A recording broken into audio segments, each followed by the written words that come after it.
Hi, I'm Hilder Demeterio. I am the head baker and owner of Butterboy, and I am not a pastry chef, I am a pastry gay. I am not a pastry chef kasi I am an architect by profession. Yeah, I'm just a gay guy who's addicted to making good pastry. I started my business only in 2020, but I began my baker's journey before the pandemic pa. So I have always been into food because my mother herself had a bake shop and a cafe in the mid-2010s, and she was always into baking naman. So I loved food, I loved exploring and learning new flavors. Pero I was always afraid of going into the kitchen kasi it always felt hot and intense and hectic. So I was always a lover of food from a distance. It was only when I met my boyfriend Jason in 2018 that I started to try cooking. So si Jason kasi he was always a home cook ever since he was a kid. He taught me na food is not about strict adherence to a recipe, but more of understanding how ingredients work and how you make them work together. So I started baking as well. I have always loved croissants, and I consider it personally the best pastry. So the croissant has everything a Filipino looks for in a pastry. It's perfectly crunchy on the outside, soft on the inside. It tastes like pandesal, that's sweet and salty, and it also has the buttery flavor na rin in it, which Filipinos love. Pero it's weird na sobrang benta siya sa panlasa ng Pinoy, pero it's so inaccessible to Filipinos kasi it's so expensive and it's almost gatekept in expensive cafes. So I thought we need to make a way that more people can learn the joy of eating a good croissant.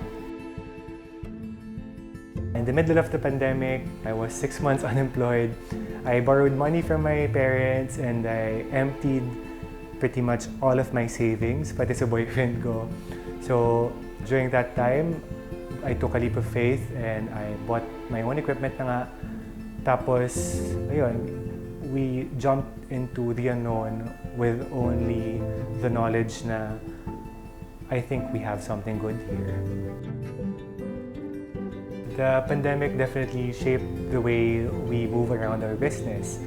Pero it also opened windows of opportunity for online businesses. Kasi for the first time, people were looking at the smaller businesses that are always online. So we were able to find the silver lining in the situation. It was both a setback and an opportunity for us. It was mostly word of mouth marketing talaga that helped us grow the business to where we are today. Today I'm showing the process of our apple Danish because it's one of our more popular pastries at Butterboy. A Danish is different from a croissant because of the method of forming it, and it's like a cross between a pie and a croissant because it comes with its own toppings na. So hindi mo na kailangan problema sa palaman. Good equipment is definitely very important in any food business, more so in a baking business because baking requires a certain level of precision every time. You would want to minimize the variables that can throw off the quality of your product. So definitely investing in good equipment, which is the biggest variable in a kitchen, would help you perfect your product faster and easier and more consistently. If you don't invest in a good oven, you end up spending more. A bad oven will not only break more easily, it will also break your product kasi hindi siya consistent magluto. If you are serious about baking and running a business, you should invest in the best out there. The most challenging part about running a business is making sure everything runs smoothly and consistently. Kasi may konti lang magbago sa product mo, your customers will already notice. So you have to master everything that goes on in your kitchen.